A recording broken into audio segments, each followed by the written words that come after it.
It took me a couple of days to actually absorb what happened. I think the first 2 days I was kind of in shock. When the fire happened, I was thinking, should I just sell the lot, move somewhere else? Pretty quickly, I turned around and said, no, I have to rebuild and help the neighbors. I have to build with something that's not going to burn.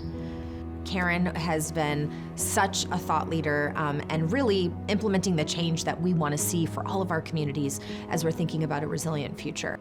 This thing that I'm sitting on, it's an ICCF block. It stands for Insulated Composite Concrete Form.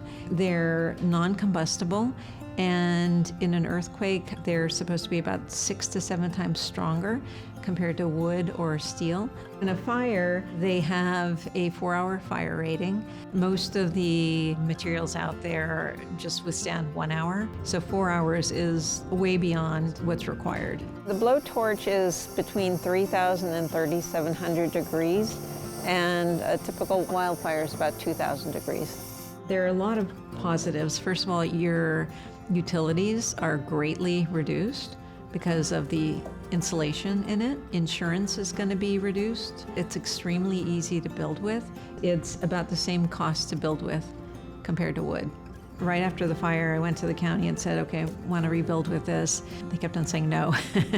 She was very clear in terms of the technology that she wanted to use in rebuilding her home, that it would be fire resistant, it would keep herself safe, it would keep her neighbors safe and her whole neighborhood safe. The county at first wasn't convinced. She talked to some of the departments directly and they weren't there with her, but she pushed forward to say, no, we have to think differently. I worked with a woman in the research department for the county, spent several hours with them, going through all their codes, trying to get them to approve the blocks. It took a couple of months of back and forth and finally got it passed.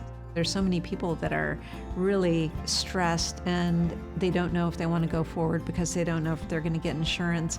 But the thing is, if people would build with something like this, all of that kind of goes away.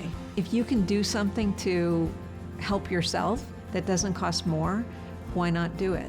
We know that these climate disasters are not going away. In fact, they may increase with intensity. So we need residents like Karen who want to make sure that the county is changing its policies, that we're looking at new technologies and ways that we should be building our communities for a 21st century reality.